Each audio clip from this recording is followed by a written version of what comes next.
The envelope arrived on a Tuesday. White. Unremarkable.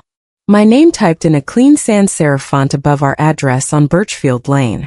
I remember thinking it looked like a jury summons. I remember thinking, someone went to some trouble. Inside was a single page.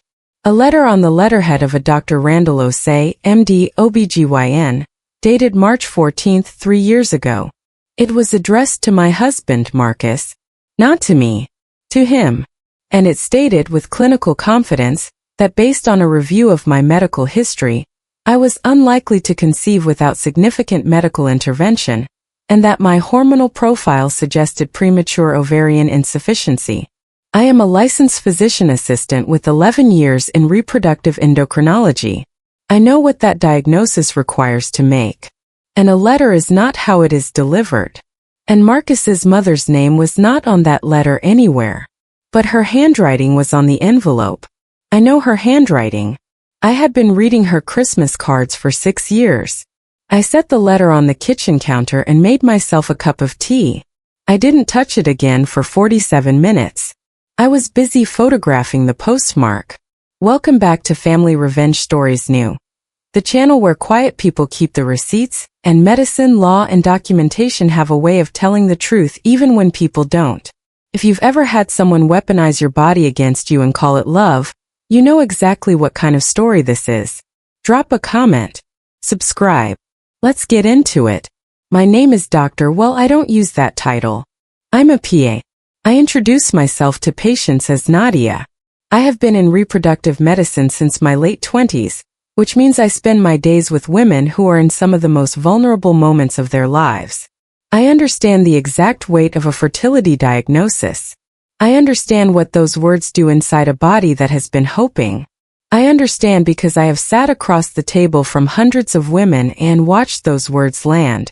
I am also someone who spent 6 years being the woman who quietly held everything together in a family that was not my own. Marcus and I met through a mutual friend at a dinner party in the fall. He was a structural engineer. Methodical. Precise. Careful with his words. We had a shorthand for each other within 6 months that felt like it had taken a decade to earn. He was the kind of man who noticed when you changed something small about a room and asked about it genuinely, not to perform attention. We married in a garden ceremony with 43 people, and a string quartet that played slightly too loud and made us both laugh during the vows. His mother, Lorraine, was 61 years old when I met her. She was the kind of woman who hosted things.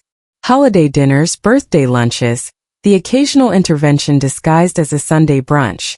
She had a gift for making a room feel like it orbited her without her appearing to do anything at all. She had strong opinions about names. Children's names. She began sharing them unprompted, approximately 4 months into my marriage to her son. I smiled. I listened. I brought her orchids when I visited because she once mentioned she liked them, and I do not forget things like that. What I did not realize, what I cataloged slowly the way you do when the data doesn't fit the pattern you expect, was that Lorraine had a number. A private calculation she ran on me, quietly, behind the smile. And for 2 years I had been coming up short in a column I didn't know existed. The family ran on a specific emotional arithmetic. Marcus's sister Priya received. Marcus's father deferred. Marcus performed. And I, the newcomer with no inherited equity in the family balance sheet, was expected to produce. Not just show up. Produce. A grandchild. An heir. Evidence that I was worth what Lorraine was being asked to share. I did not know that yet. I was still learning the denomination. The letter was not the beginning. Looking back, it never is. The beginning was a Sunday dinner in November, 14 months into the marriage. Lorraine had invited her longtime friend, a woman named Claudette, who had no particular reason to be at a family dinner except that she was, as Lorraine introduced her, practically family. Claudette was warm and chatty and asked me twice whether Marcus and I had plans. I said we were in no rush. Lorraine smiled and said, "The body has its own timeline, Nadia. You can't always negotiate with biology." I smiled back. I did not write that down. I should have. 6 weeks later, I had a routine OB appointment. My own gynecologist, Dr. Fatima Awad, whom I've been seeing for 7 years. Blood work, annual exam, standard conversation. My results came back normal. Completely unremarkable. Cycle regular. Hormones within reference range. AMH, anti-Müllerian hormone, the primary marker for ovarian reserve, at 2.4 nanograms per milliliter. Textbook mid-range for a woman my age. I did not think about that appointment again until March 14th, the Tuesday of the envelope. I photographed the letter. I photographed the envelope. I photographed the postmark, which showed that the letter had been mailed from a post office 4 blocks from Lorraine's house, not from any medical office. I placed the originals in a clear archival sleeve, the kind I use for important documents, and I put them in the fireproof box in my closet that already held our passports and the deed to the house. Then I looked up Dr. Randall Osei. He existed. He was a real OBGYN with a practice in a suburb 40 minutes north. He had a 3.2-star average on 2 review sites. He had never been my physician. I had never been his patient. There was no legal or ethical mechanism by which he could have written a letter about my reproductive health to my husband. And yet, I pulled up the Texas Medical Board's public disciplinary records. I wrote down Dr. Osei's license number. I bookmarked the page. Then I sat at my kitchen table for a long time, not crying, just listening to the refrigerator hum, holding in my hands the specific kind of quiet that comes when the shape of something has just become visible, and you are not yet ready to look at it directly. I already knew what Lorraine had done. I needed to know who helped her. I did not tell Marcus about the letter that week. I needed to understand the full picture before I did. What I had was a document, a postmark, and a physician who had no legal access to my records. What I didn't yet have was the thread that connected them. That thread arrived 9 days later, in the form of a phone call from my mother. My mother, Gloria, is 73 years old and lives 40 minutes away. She is sharp and quietly tenacious in the way that women of her generation learned to be when the world didn't offer them a louder option. She called me on a Wednesday evening to tell me that she had run into an old acquaintance at her church's monthly luncheon, a woman whose daughter had worked briefly at Dr. Osei's office. The daughter, according to this acquaintance, had left the job suddenly after being asked by the office manager to pull a patient file for someone who was not the patient, not family, and not authorized. The patient file was mine. The person who requested it was not a medical professional. She had walked into the office with a check. The check was for $1,200. The daughter had refused and quit. She had not, at the time, reported it, because she was 23 years old and afraid. I asked my mother to thank her friend. Then I asked if the daughter would be willing to write down what she saw. My mother said she would ask. Her name was Destiny. She was 24 now. She wrote it all down on 2 pages signed and dated. My mother mailed me the original, and I scanned it before it went into the archival sleeve. I now had a document. I had a postmark. I had a physician who had falsified a letter about a patient he had never seen. And I had a witness who had watched $1,200 change hands in exchange for that patient's private medical information. I called my attorney on a Thursday morning. Her name is Raina. She does medical privacy law. I have known her for 4 years. I said, I need you to send some letters. She said, how many? I said, 3 to start. The Texas Medical Board, the practice manager at Osei's clinic, and 1 to Dr. Osei personally. She was quiet for a moment. Then she said, Nadia, is this a HIPAA violation? I said, it's at minimum a HIPAA violation. It may also be medical fraud, defamation, and tortious interference with the marriage. But I want the board to find that out on their own. She typed for a long time. Then she said, okay. I said, don't mention Lorraine yet. She said, when? I said, when I'm ready. If you have ever watched someone deploy your most private information as a weapon against you and call it concern, you know exactly what it feels like to sit in that quiet before the storm. Not rage. Not tears. Just the clean, clear work of organizing what you know. Stay with me. This is where it gets precise. The family began to behave differently in April. Lorraine called Marcus more. She found reasons to stop by. She began making comments, small ones placed carefully, like furniture rearranged so subtly you only realize the room is different when you can't find something. I just want Marcus to be happy in the long run. Every man deserves to know what his future looks like, Nadia. There's no shame in getting a second opinion. Marcus brought these to me like questions he didn't know how to ask. He was not complicit. I want to be precise about that. He was confused. He loved his mother the way people love things they have never been required to examine. He brought me her comments the way you bring someone a broken thing. Here, can you fix this? I don't understand what's wrong with it. On April 22nd, Priya, Marcus's sister, called me directly. She didn't open with a question. She opened with a statement. We know you've been keeping things from Marcus, she said. About your health. About what the doctor said. I asked her which doctor. She said, the specialist. I said, I don't have a specialist, Priya. She said, Mom has documentation. I let that sit in the air between us for 3 full seconds. I counted. Then I asked her a question she couldn't answer.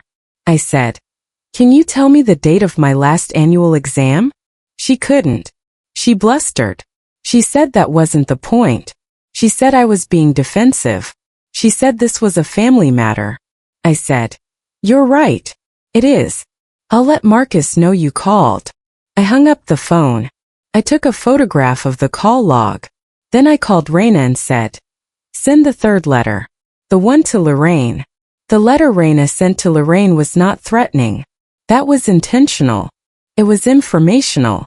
It outlined in clean legal language that Nadia Osei, no relation to the doctor, was aware that her protected health information had been accessed without authorization, that a fraudulent medical letter had been composed and distributed to a family member under false pretenses, and that an investigation had been initiated with the Texas Medical Board.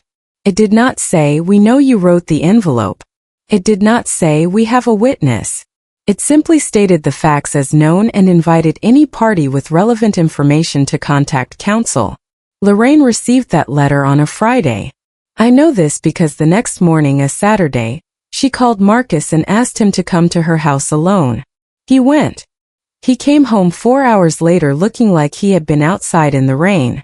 He sat across from me at the kitchen table and said, my mother says she was just trying to protect me. I said, from what? He said, she says she was worried. She says she found a doctor who agreed to look at your file because she was worried. I asked him, did she tell you how much she paid? He didn't know. He hadn't asked. I went to the kitchen counter. I came back with a folder. I set it in front of him. I did not explain it. I let him read. The folder contained a copy of my actual lab results from Dr. Awad, dated 3 months before the Osei letter. The 2 pages from Destiny signed and dated. A copy of the Osei letter. A screenshot of Dr. Osei's Texas Medical Board license record with my notation of the date I had first pulled it. A copy of our state's HIPAA enforcement regulations, specifically the section on civil penalties. Marcus read everything twice. I went to make tea. When I came back, he was still sitting there. He said, she paid someone to make you look like you couldn't have children. I said, yes. He said, so I would leave you. I said, that would be my reading of it, yes. He sat with that for a long time. Then he said, the sheriff next door. I looked at him. He said, Mom doesn't know that Jim Hargrove lives 20 feet from our front door. Jim Hargrove, our neighbor for 3 years. Retired deputy, recently elected county sheriff, occasional lender of a ladder, reliably home on Saturday mornings. I had brought him peach preserves twice. He had once helped me carry a new bookshelf in from the driveway. Marcus said, she made a mistake. I said, she made several. He meant something specific, though. Something I would learn about fully 8 days later, when Jim knocked on our door on a Sunday afternoon and told us, not in his official capacity but as a neighbor, that he had received a welfare check request filed by a concerned party named Lorraine Achebe, claiming that her daughter-in-law had been making threats against the family. The request had been logged, reviewed, and dismissed, because the officer who had fielded the initial call had recognized our address, had recognized my name, had known from 2 prior professional intersections through Raina's office that I was not a woman given to threats, and had also, as it happened, mentioned it to Jim over coffee. Jim stood on our porch with his hands in his pockets and said, "I just want you to know it's in the log. Her name is on the record. If anything else comes through, that prior filing creates a pattern." I thanked him. I offered him coffee. He declined. I went inside and wrote down the date, the time, and the exact words he had used. Lorraine called a family dinner for the first Sunday in May. Her framing through Priya was a chance to talk things through as a family. I accepted. I told Marcus I would be bringing a folder. He said, "How big?" I said, 12 pages. He said, "Should I be worried?" I said, "Not about me." The dinner was at Lorraine's house. Her brother was there, Uncle Bernard, 70 years old and mostly a witness, Priya and her husband Dale, who I had always found decent in a vague, uncommitted way. Lorraine at the head of the table, which was set beautifully, as it always was, because Lorraine understood that aesthetics create authority. She had made chicken. There was wine. For 40 minutes we ate and spoke about nothing at all, which is a specific talent Lorraine possessed. The ability to hold silence and small talk in the same room until the thing you were all supposed to talk about became almost too heavy to lift. Then she set down her fork. She folded her hands. She looked at me. She said, "Nadia, I think you know why I asked everyone here. I love my son. I love this family. And I believe that honesty, even when it's painful, is the foundation of any real relationship." She paused. The room was completely still. She said, "A mother wants to know that her son's future is secure." And I had concerns. Valid ones. Concerns I chose to address privately, out of discretion, rather than cause pain. Priya nodded. Dale looked at his wine. I let her finish. Then I asked for the floor. There was a half-second where Lorraine thought I was about to apologize. I could see it in the slight relaxation of her shoulders. She thought this was the part where I thanked her for her concern, and we found our way to a difficult piece. She gave me the floor. I opened the folder. I said, "I want to walk through a few documents, because I think clarity is something we all deserve." I placed the first page on the table. The Osei letter. I said, "This is the letter Dr. Randall Osei sent to Marcus on March 14th, stating that I had been diagnosed with premature ovarian insufficiency. I want to note that I have never been a patient of Dr. Osei's. He had no access to my records through any legal channel." I placed the second document. Dr. Awad's lab results. I said, "These are my actual lab results from Dr. Fatima Awad, my physician of 7 years, from the appointment I had 12 weeks before Dr. Osei's letter. My AMH was 2.4. My cycle was regular. I am medically unremarkable." Lorraine said, "Nadia, this isn't." I said, "I'm not finished." The room went very quiet. I placed the third document, Destiny's written statement. I said, "This is a signed account from a former employee of Dr. Osei's office, describing the day a woman arrived at the practice with a personal check for $1,200 and requested access to a patient file that was mine. The employee refused and resigned. She was 23 years old." Priya said, "That could be anyone." I said, "It could. But the check had a name on it." That was not entirely true. The check had not been fully documented by Destiny, but the words did what I needed them to do. Priya stopped talking. I placed the fourth document, the Texas Medical Board Complaint Confirmation, dated April 29th, case number included. I said, "As of this date, the board has opened a formal investigation into Dr. Osei's conduct, including the creation of a fraudulent clinical document and the potential unauthorized disclosure of protected health information. His license is currently under review. Uncle Bernard made a sound. Not quite a word. Something between a cough and a question. Lorraine said, "You had no right." I said, "He falsified a medical document about my body and sent it to my husband to end my marriage. I had every right." She leaned forward. Her voice went to a place I had never heard from her before. Lower. Stripped of its polish. She said, "You are taking food out of this family's future. You cannot give my son children. You are holding on to him out of selfishness, and everyone in this room knows it." Marcus, who had been silent through all of this, said one word. "Mom." Just that. Her name. But the way he said it closed a door. I placed the fifth document on the table. The last one. I laid it flat centered between us. It was a printout of the county sheriff's call log. The welfare check request. Filed by Lorraine Achebe. Marked. Reviewed and dismissed. Date stamped April 30th. I said, "You also filed a false police report against me. Our neighbor Sheriff Hargrove, you'll know him as Jim from the Block Association, reviewed it personally." Lorraine looked at the paper. Then she looked at me. Then she looked at Marcus. Marcus was looking at the paper. Uncle Bernard stood up very slowly and said, "Lorraine, that's enough." He was the first person to say it. He was 70 years old and had orbited his sister's gravity his entire life, and on a Sunday evening in May, he looked at the table of documents and said, "That is enough." I acknowledged him with a nod. He didn't deserve absolution, but he had said it out loud, and that is not nothing. Priya said, "This is insane. This whole thing is." I stood up. I said, "I want to leave you with something." I reached into the back of the folder and withdrew the last item. Not a document this time. A photograph. A printout. Marcus and me at our wedding, taken by his cousin on a phone, the kind of photo that doesn't make it into the album because it's candid and slightly blurry and exactly what a moment actually looks like. We were laughing at something. The photographer caught us mid-sound. I set it on the table face up in front of Lorraine. I said, "That was a person you chose to destroy for a check. I want you to look at her face." Then I picked up my folder. I said, "Marcus, I'll be in the car." And I walked out. The Texas Medical Board suspended Dr. Osei's license for 90 days and imposed a $15,000 fine.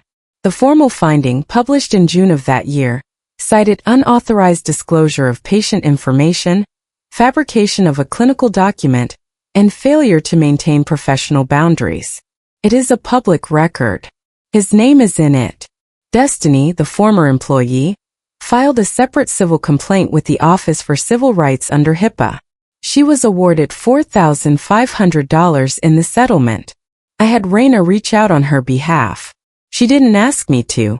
I did it because she was 23 years old and she had said no when it would have cost her a job, and that deserved something. Marcus and I are still married. We have been to couples counseling 12 sessions, not because our marriage was broken but because anything that has been through a fire needs to be walked through carefully before you trust the structure again. We are careful with each other now. Careful in the way that means attention, not distance. Lorraine did not call me for 8 months. When she did not apologize. She said she hoped we could find a way forward. I told her that a way forward was possible, and that it would require her to acknowledge in Marcus's presence what she had done. She has not yet done that. I am not holding the relationship hostage. I am simply not subsidizing the lie. Priya sent a text in July. It said, "I didn't know how far she'd gone. I want you to know that." I read it 3 times. I wrote back, "I know." That was all either of us had for it, and it was enough. Dale, her husband, separately sent Marcus a bottle of wine and a card that just said, "I'm sorry, man." Marcus put the wine in the rack and didn't open it. He didn't throw it away either. Uncle Bernard calls us on holidays. He never mentions it. Neither do we. He is 70 years old and he said enough. And sometimes that is the most a person can do with the family they were handed. The photograph, the candid one from the wedding, slightly blurry, both of us mid-laugh, is framed now. It's on the bookshelf in our living room. Not because I put it there as a symbol, because it's a good photograph of two people in an uncalculated moment, and I wanted to look at it. The archival sleeve with the Osei letter is still in the fireproof box. I have not thrown it away. Not because I need it anymore, but because the day I can choose to let it go is different from the day I feel compelled to. I will know when. What Lorraine did was not complicated, actually. It was just old. Old and calculated and built on the assumption that I would be too small to see the full shape of it. She assumed that a woman who moved quietly through her family's house, brought orchids, and smiled at dinner was a woman without instruments. She confused the absence of performance with the absence of capacity. Calm is not the same thing as small. My family, his family, had spent 6 years making that mistake. I stopped correcting them. I simply started documenting. The morning after the dinner, I did one thing that had nothing to do with Lorraine. I called Dr. Awad's office and scheduled a full fertility consultation, not because of anything in the Osei letter which was fiction, but because it was time and because I wanted the data and because my body belongs to me.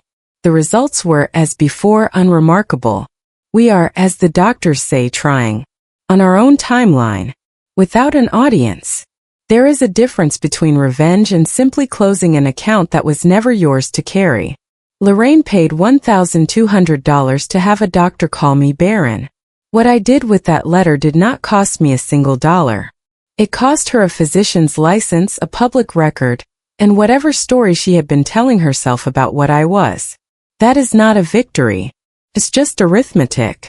If you watch someone try to make a weapon out of your body and came out the other side knowing exactly who you were, that story is yours to own. Drop it in the comments. I read every one.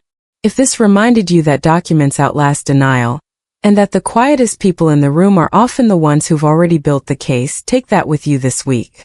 Update what needs updating. Tell someone who needs to hear it. Hit subscribe and I'll see you in the next one.